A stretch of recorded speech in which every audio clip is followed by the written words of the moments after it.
Hi, everyone. We are really glad to welcome you on this third day of the IPM dedicated to sustainability topics. We have built a truly ambitious program for you today with great speakers and great topics. My name is Charlotte Salmon. I'm principal at Indefi Sustainable Finance, one of the sponsors of this edition and the sustainable related one. A global overview of Indefi. Indefi is a strategy consulting firm dedicated to advising our clients across the global asset management industry.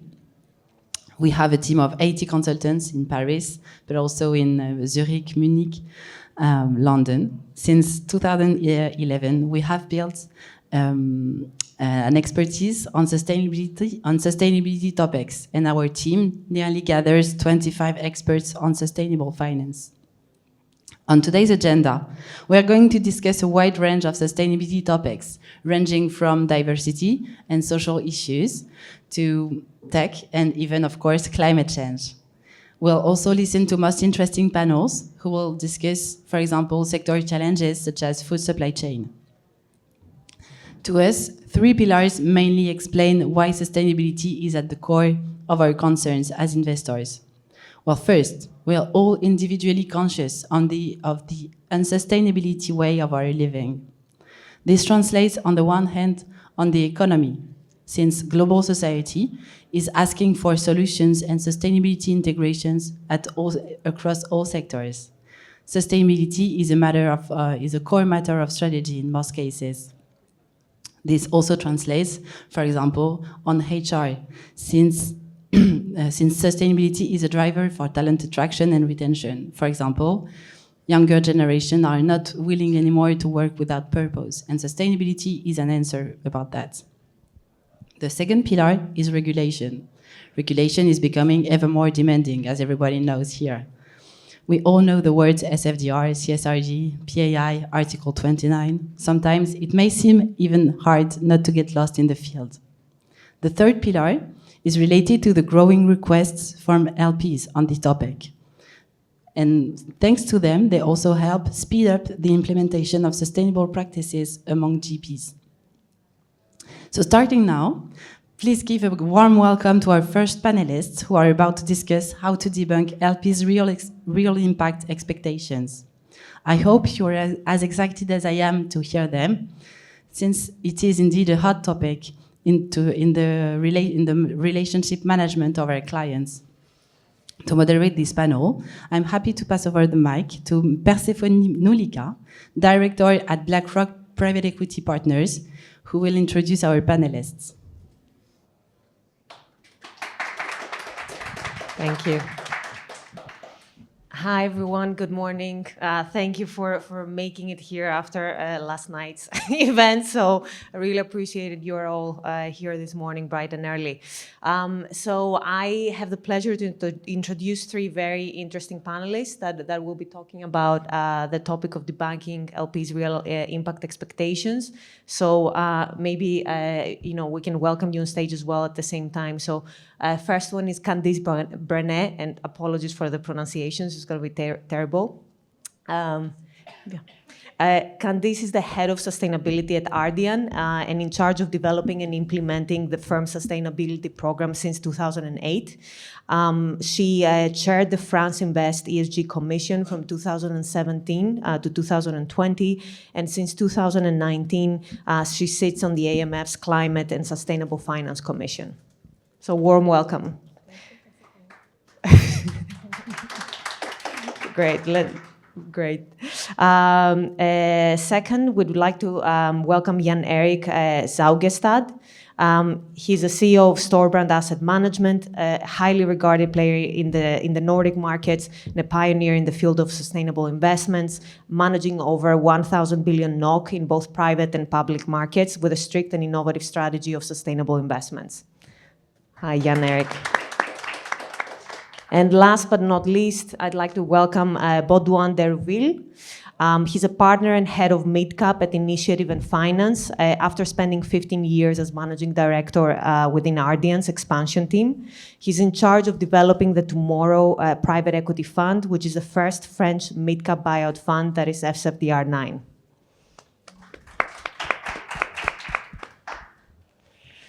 Great. So let's get started. So it's an interesting time for especially for funds out there on the impact side that are raising capital. I think all of you have experience either from a GP or an LP perspective, and it would be great to hear your views. So maybe if we start off with, what is your views in terms of, are GPs and impact GPs playing catch up when it comes to LPs' expectations about their strategy? And maybe we can start with you, Candice. Thank you, Persephone. I think first the context has drastically evolved over the last decade. When we started formalizing our ESG strategy with the idea, the goal to make a positive contribution to society and to the planet while building sustainable models, we had no pressure from LPs. I've started receiving questions from our LPs in 2011, maybe a dozen, and then it gradually increased. So at this time, we were completely free, I would say, to think about how we want to make this impact. What does it mean? There were not so many frameworks at this time. So we've worked on our entire portfolio with the idea to really drive changes in a wide range of companies which are not impact native ones.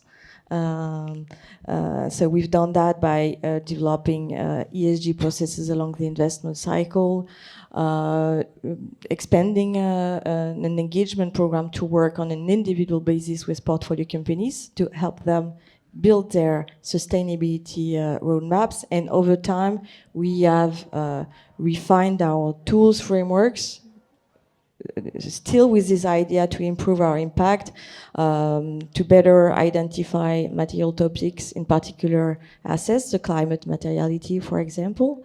And in parallel, we have seen expectations from LPs growing, so that now I would say it's business as usual to speak about impact with our investors. And I was speaking with my investor relations team last week. They told me that from their point of view, we have now 25-30% of DDQs for recent funds which are devoted to sustainability, impact, and ESG questions. So the context is completely different. And it's true that also the questions that we got from LPs have pushed us to further refine our thoughts about our impact, to better quantify it. I think that's an increasing topic which is not completely solved. So we've done that in our historical traditional PE infra funds, trying to really transform them. And in parallel, and I think that's a trend that we observe in the market, we have been developing thematic funds, in particular on renewable energies, clean hydrogen, to invest in this climate transition. And it was a big success, so we will discuss that together, but I think it's a major trend and one which meets the needs from LPs to have very clear signals about the impact of their investments. That's very interesting. And do you think it's a topic that concerns all LPs, or do you see differences, particularly geographically, in terms of their expectations? At Ardian, we have really seen a spread of sustainability impact expectations among our LP base, starting from Europe, France, the Nordics, but expanding to other European countries, in particular in Germany. We see lots of questions and expectations, but it's a global phenomenon. US are catching up very, very quickly. We have lots of questions from our investors related to diversity and equal opportunities, to climate transition. So for me, it's really a general trend. That's very interesting. Thank you, Candice. And Baudouin, what to go to you next? You've been raising the Tomorrow Fund. What has been your journey throughout that in terms of expectations from LPs, and how has that shaped the Tomorrow Fund? Yes, I've been on the road for some months right now with this Tomorrow Fund SEPT Article 9 strategy on the buyout segments. And what I can say is that it's quite difficult, in fact, to answer the question because there is a very high variety of expectations of LPs regarding impact, from the one who are very demanding to the one who don't care at all, in fact. So because, moreover, I would say that there is still a need of education on this topic. Everybody has its own definition on how impact and performance, financial performance, can match together. Some still oppose some financial expected performance and impact and positive impact, which is in our strategy not the case. And on the contrary, we do believe that with an impact strategy, we can deliver a top-tier performance. But we will come perhaps to come to this specific point later on. But so yeah, it's still need of education. There is a lot of interest on the topic because it's everybody is talking about impact. But depending of the geography, of the maturities of the LP and so on, you have to go deeply in the conversation to explain exactly what you are doing. So I'm really unable to have an average view of what are the expectations. And perhaps last, what I can see is that there are not at this moment so much pocket of money really dedicated to that. I think there are plenty of pockets which are currently fundraising. But my feeling is that there will be much more dedicated pocket in 2023 or 2024 that it's the case in 2022. So it's moving forward, but with still lots of education to be done. Very interesting. And Jan Erik, maybe to go to you from an LP perspective, how do you try to shape what the GPs are doing, and are you trying to do that? Well, thank you, and I think it's like Baudouin pointed out. I mean, it's a wide range of LPs, but so I'll just speak from our perspective. You know, being an institution coming from the Nordic, my short answer to your question would be that the GPs are catching up, at least to our expectations. Of course, there's been GPs that has run impact strategies and focused at this for a long time, like Candice mentioned. But in general, I would say that the GPs have been catching up. And as a GP, we started sustainable investing back in 1995. That's when we launched the first strategies and commitments. We were instrumental in establishment of Net Zero Asset Owner Alliance. We already committed for the whole portfolio to reduce the carbon emissions by 32% by 2025 and invest 15% of our total balance sheet into solutions by 2025. So we have high expectations, and maybe we have higher than most, coming again from the Nordics, coming from an institutional perspective.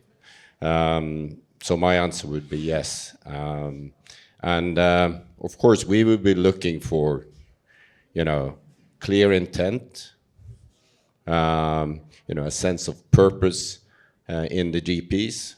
We will be looking for true integration, and really how this ESG or impact focus is really driving risk return. And of course, how a GP can help us demonstrate impact to our clients through the investments we channel through them. That's very interesting. And how are you making GPs accountable? Do you have any tools? Do you build it into your documents? Or, how do you make the GPs accountable? Well, of course, that's part of our process in selecting the GPs and the way we follow up and monitor not only the financial returns, but also, if you like, the impact returns. Great. Maybe if we go to a topic that you touched upon before, Baudouin, raising capital in the current environment, there is a number of impact funds that will be raising over the period of the next, I would say, 12 to 18 months. How has your experience been, as an impact fund fundraising in this environment?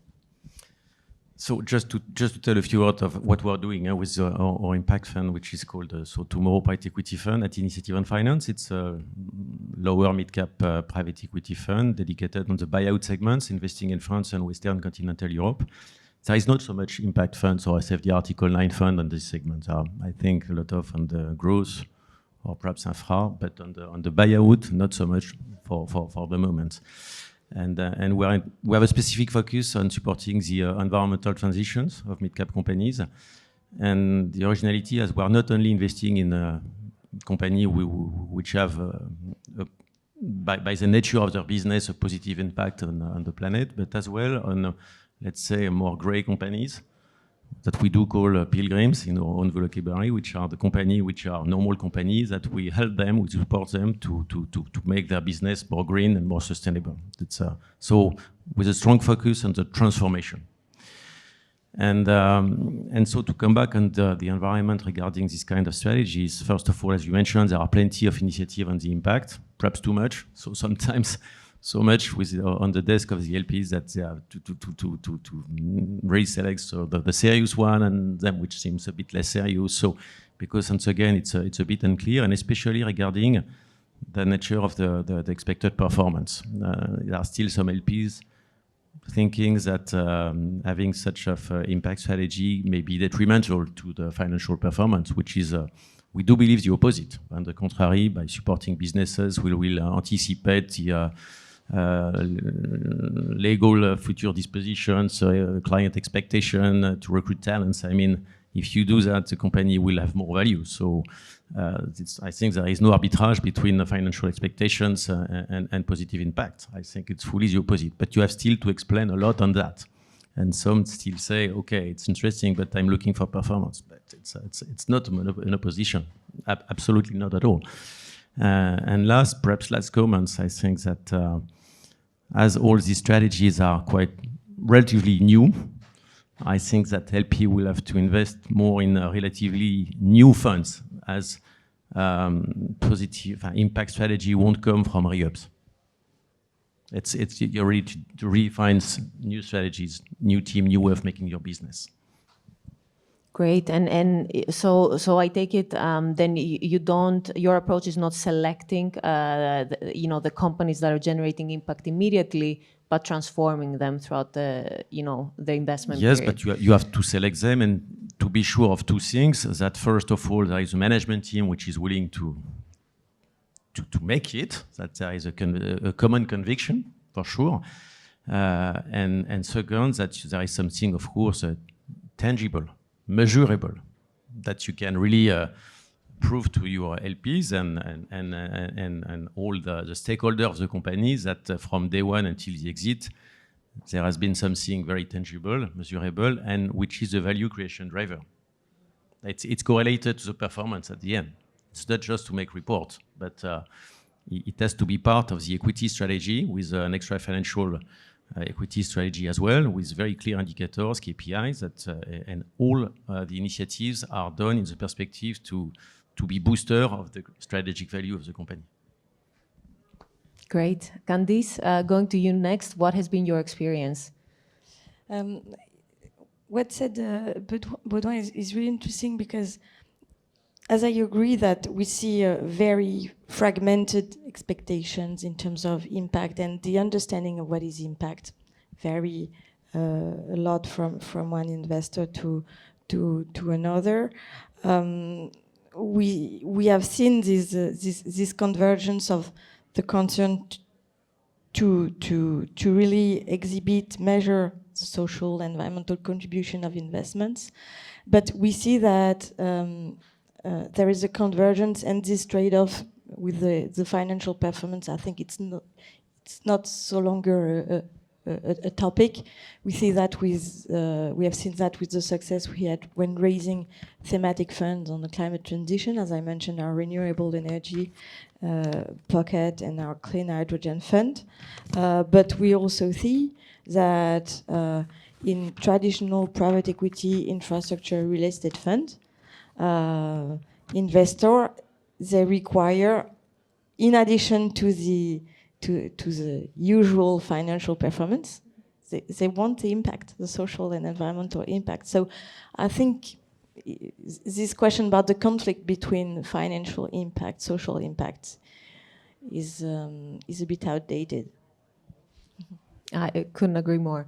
Jan Erik, going to you, what, again, from an LP perspective, what is, your experience in terms of the GPs out there fundraising in this environment? Well, I think when we started back in the mid-90s and in the early days, people were arguing any kind of restriction on the investment universe must hamper return. I think that myth is dead. I mean, people now recognize that integrating this is actually helping the risk return if it's done in the right way. Of course, we have also established a new platform where we more targeting, impact funds and impact strategies. And you're right, some of the funds have experience, but there are a lot of new players as well. So it's a very interesting field and a big evolution. I offer two perspectives. One is, of course, you have the funds that focus on the existing solutions, the best technology or services today. And then you have the transition perspective. And I think for us, even coming from Norway as an oil and gas nation, transformation is really key.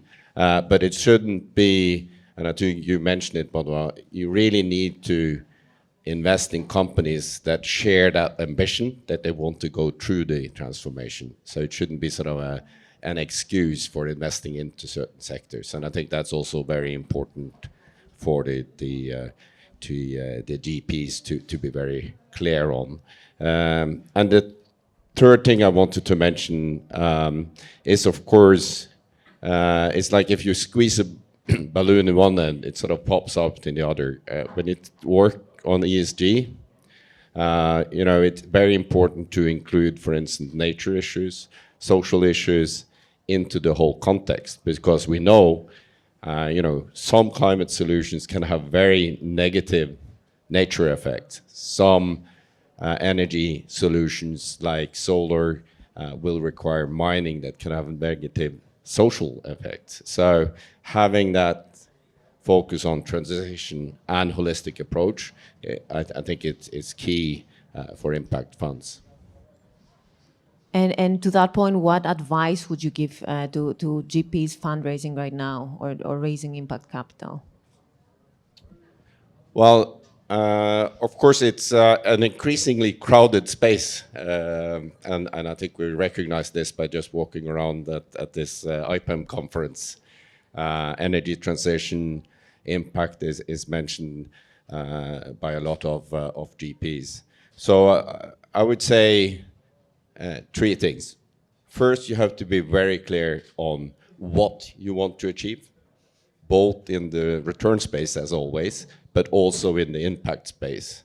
And I think it requires a certain degree of specialization if you really want to achieve and be clear on what you want to achieve. And not only that, but also a strategy that is truly consistent within your organization. So if we as an LP ask different people, we get the same answer. So clear on what. Of course, I mentioned earlier, you have to be clear on why. Why are you really pursuing an impact strategy? Of course, that goes beyond just a conviction that it improves risk return. We're looking for also, at the more personal level, at the team level, we always talk about people. And then the third element is, of course, be extremely clear on how. How do you really integrate ESG? How do you, integrate different scenarios? And how can you help me as an investor demonstrate that my investments with you are really making a real economy impact? So be clear on what, how, why, and how. That's very interesting. Maybe if we can move to Candice, especially on the how, I think you can offer a very interesting perspective. What is some advice you'd give to GPs out there? I can only agree with what Jan-Erik said. I think the how is a tricky part. We hear a lot of noise about ESG KPIs, ESG data, and there are magic thoughts about the fact that database will solve everything and will solve the world. I'm sorry to say I do not believe to that at all. We need to be serious about data and KPIs, that's for sure. As Baudouin said, education is very important at the GP level, at the LP level, but also at the media level, because very few people understand the difference between an output, an outcome, and an impact. And greenwashing is flourishing on this confusion. So the how is very important. You have to. My advice would be to use existing frameworks which are recognized, like the impact management project, the theory of change, to really build impact measurement methodologies that can be levers for driving real impact. That's one thing, and it also means investing in your internal capabilities. The sustainability impact, it's such a broad field, a deep field also. You need people who devote their time and intelligence on that. It's not only an intern doing some data stuff on an Excel spreadsheet. So it's not about being lost in the data and just tracking it, but actually understanding what you're trying to achieve by... Yeah, and it goes back to the very important point of Jan-Erik. What are you trying to achieve? Great, and maybe Baudouin, I think you have been fundraising, you have been raising an impact fund right now. There are do's and don'ts. What would you advise impact GPs out there? No, I won't be very original because I will be short because I think that Jan-Erik read my notes because I wrote exactly the same thing. So first of all, of course, be very clear on what you are trying to do, and be very clear as well on how you will make it. And so show your differentiation, it's absolutely key, and then how you will combine impact and performance. And last but not least, because we covered many topics, but at the end there is an alignment of interest through part of the carried, which is linked as well to these extra financial KPIs, which are sometimes a bit complex to define because it's not as simple as just an IRR on a multiple. But so there is still, depending on the strategy of the fund, you have to find the right metrics to do it and to show that you are fully aligned between your own convictions and what you are doing and how you will measure that. Great. And maybe as a last question, I'll pick up on something Candice mentioned before. We couldn't have an impact panel without talking about greenwashing. It's, there's been a lot of things in the news, and the regulator is trying to kind of push down on people trying to do that and greenwash. So what is, Candice, starting with you maybe, what is your view in terms of how we can avoid that and how can the industry self-regulate? So the first thing is that we are still in the early days of the regulation. Still, we see that it has fueled efforts to build sustainable investments. So it has a positive effect. We anticipate that these regulations will continue to be more stringent, to expand across the world. We have signals in the US, in Asia, and I think they will have a kind of deterrence effect on greenwashing. You may have seen that some banks are considering leaving the Glasgow Financial Alliance on net zero because they are afraid not to be able to meet the requirements. They understand that they are now accountable, and it's serious. But the other thing is that at the same time, we shall not expect regulations to solve the emergency and the magnitude of the challenge that we collectively face. So I think there is still room for collaboration with our industry.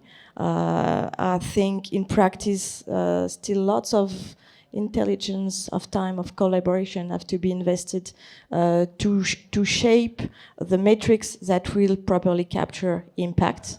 And again, in education will be key because the more we understand impact, the more we are clear about what it is collectively, the less room there is for greenwashing. Great. Jan-Erik, what is your view on that? Well, first of all, I mean, the challenges we are trying to solve are so important. So, I mean, we should really clamp down hard on greenwashing or any kind of washing. I think my second point is that really, when we want to create this change, it's really an interaction between governments, corporates, and investors. And regulations and pricing of externalities is part of the toolkit, at least, that the government will deploy. Of course, every industry, including ours, want to self-regulate. But I think the train has already left the station. We will get a lot of regulation in this area, whether it's the EU taxonomy, the SFDR reporting and classifications, and what we now experience and can see, at least in the listed space, is that this voluntary declaration of SFDR categories that everybody is talking about, 8 and 9, is now slightly going in reverse. Some people have been maybe overly ambitious and reclassified down because they see regulation is coming. So regulation is here. I think regulation is good in terms of helping us move forward. I think it's very important for every player not to be caught on greenwashing. And maybe just an additional question there. What is your sense of how much the adjustment period will be? Because there will be an adjustment period both for the regulator and the funds out there. So what is your best sense on how long that will take? Well, that's a very, very tricky question. But I think what we experience is really that the ambitions, even from the regulatory side, are almost higher than what we're able to cater for because of the access to data. So we're trying to comply with reporting and regulation and running as fast as we can in terms of getting the data, whether we're getting it from the GPs or getting it from other sources. That's very interesting. And Baudouin, what is your view on that? Yes, what I would add to the debate is that regarding the impact assessment, measurement, there is no one-size-fits-all indicator. And it's a very complex equation with plenty of variables which are far beyond the simplicity of just measuring an IRR and a multiple. So that's the first difficulty, and that all which is dealing with, for instance, environmental transition, it's not for lazy guys because it's quite complex. You have to go deeply in details, which means that at the LP level, my feeling is that many teams has to invest in new skills, in new people, because it's go far beyond just collecting KPIs, but it's you have to go deeply in details to see how is done the impact and to see if it matches really the strategy, in fact. Great. I think it was a very interesting discussion. Maybe let's see in the audience if there's any more questions. Tough questions.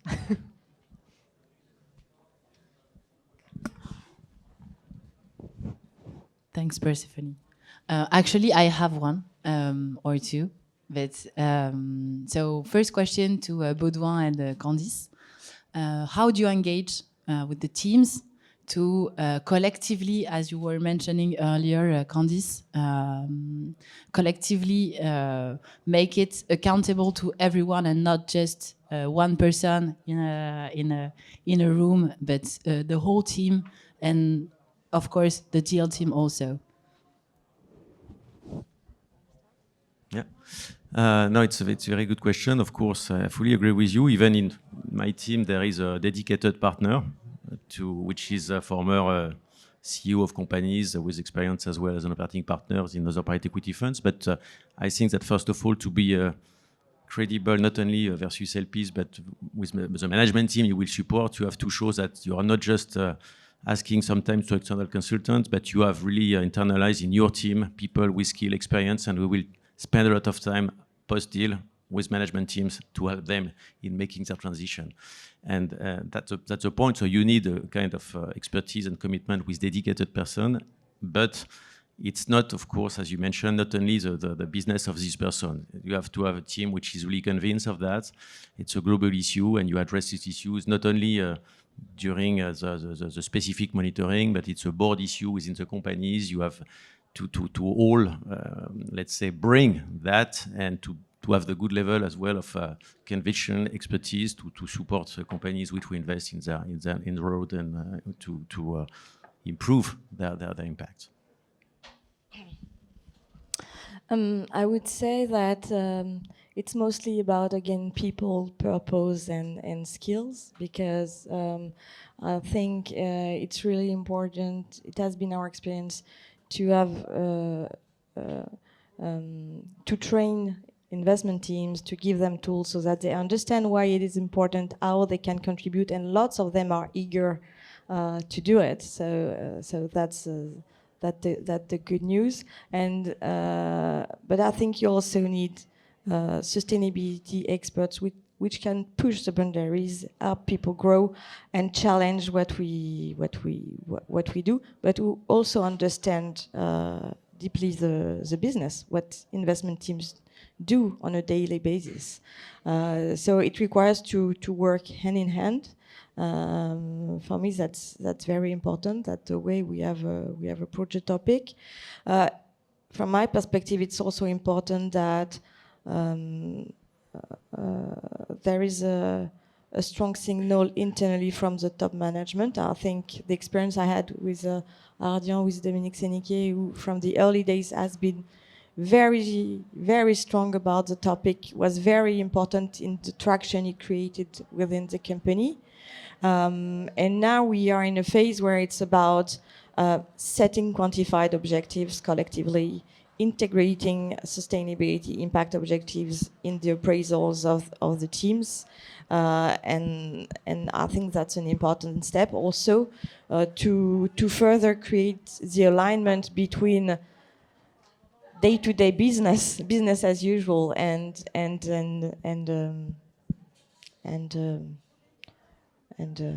would say that higher expectations in terms of the social and environmental contribution that we can have in our investments.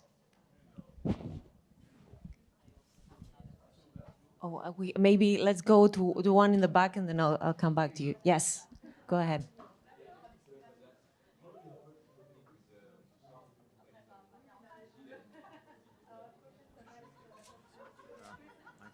Sorry, let me.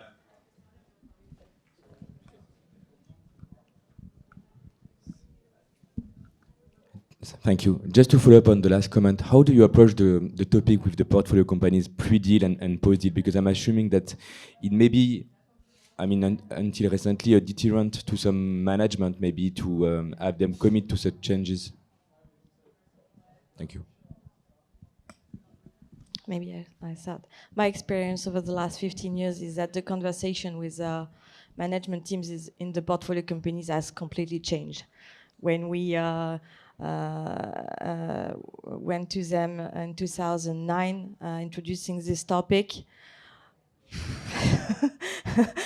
they were kind of surprised, afraid, bored, different types of reactions, but there was really a need to explain why it made sense for us to to involved in the topic, why it was important for us, our conviction about the fact that it was also about the resilience, the long-term competitiveness of their business, and since then we have worked a lot with them, and they understood that we are also a resource center for them. We help them to accelerate, to structure on this topic, which are key for them to attract and retain talent, as we mentioned, but also to innovate, to ensure business continuity in the supply chain in lots of areas that the COVID has highlighted. Sustainability is a lever for value creation, value protection. So I think most companies understood that, and now they are also pushing us and asking for more support. So it has completely changed. And just one example, last year we started organizing workshops with our portfolio companies on specific topics which are pretty difficult to advance. Diversity and equal opportunities, we speak a lot about it, but in practice that's very difficult to improve.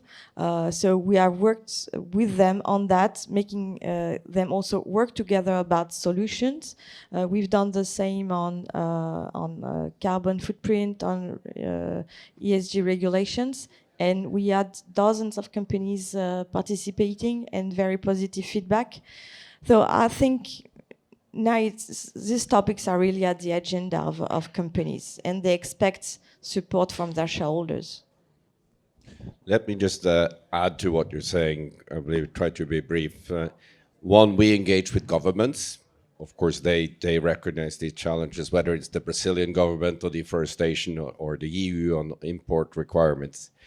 And when we engage with corporates, I completely agree with Can. It's a totally different agenda than 10 or even 5 years ago. Either through big alliances like Climate Action 100, Nature 100, which we are launching now, representing $40 trillion, you get the attention. But also directly, we engaged with our top 20 carbon emitters in our portfolio, the top 50 deforestation risk companies.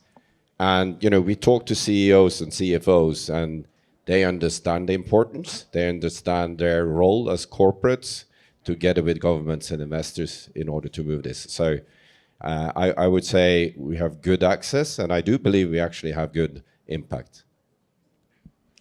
Yes, and perhaps as well, fully agree with Candice. I think the world has changed, and as of now, we have no more to convince any management teams that they have to move forward in this direction. So it's absolutely crazy. I think that some years ago, all this question related to environmental transition was perceived as ideological topics and then political topics. As of now, it's a business issue because there is so much pressure on business from the governments. So the risk of evolution of the legislation, which will be stronger and stronger in the coming months and years, the pressure from the clients, B2B, B2C, the pressure from the talents, that as of now, all management teams have to deal with that, and they know they have to move forward. And when you are addressing small and mid-cap companies, they have not the staff to do so.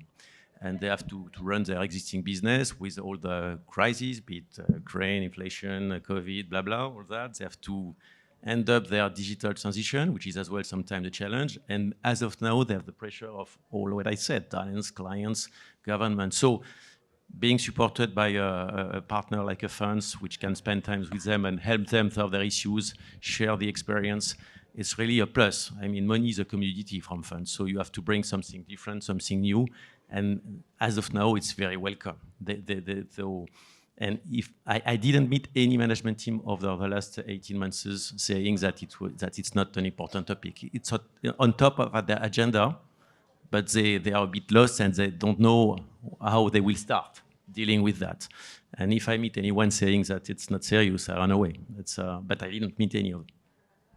So what I'm hearing, and to finish off with that, is that the fact that data and data collection in private markets is difficult and it's hard to achieve because it's smaller companies, they don't have the resources internally. It's a little bit of a myth. is what I'm hearing from you. Is that fair? That it's a bit of a myth that it actually can be done. It just needs a little bit more time and the right toolbox, maybe. But is that the right way to, you know? I would say it can be done, but provided that you engage human people to talk with other human people. Definitely, it can be done, and you know, we've been arguing that, you know, lack of perfect data shouldn't hold us back from doing what we already know is the right measures. I think the challenge about data is really, you know, if you have a portfolio of 10 investments, you can tell a story about how these 10 investments make an impact. If you have a portfolio of 1,000 investments, you need to find a sensible way to aggregate this, and that's where the, you know, the data challenge comes into play. But it's, you know, we know what to do, and we should get on doing it. Yes, and perhaps to finish, I mean, gathering data is important for LPs, but not only. It's first important for the companies. And so when we define the reporting tools, it's done both for LPs, but especially for the company, because they will run their business through this data and evolution of data. So it has to be things this way. And if you do it this way, management is fully supportive of that. It's not the thing you have to do by the end of the year to just put numbers in an Excel file. It's part of running the business. Great. So I will finish off with this message. Thank you so much. It was a very interesting panel. Really appreciate your time this morning. And thank you everyone for listening to us.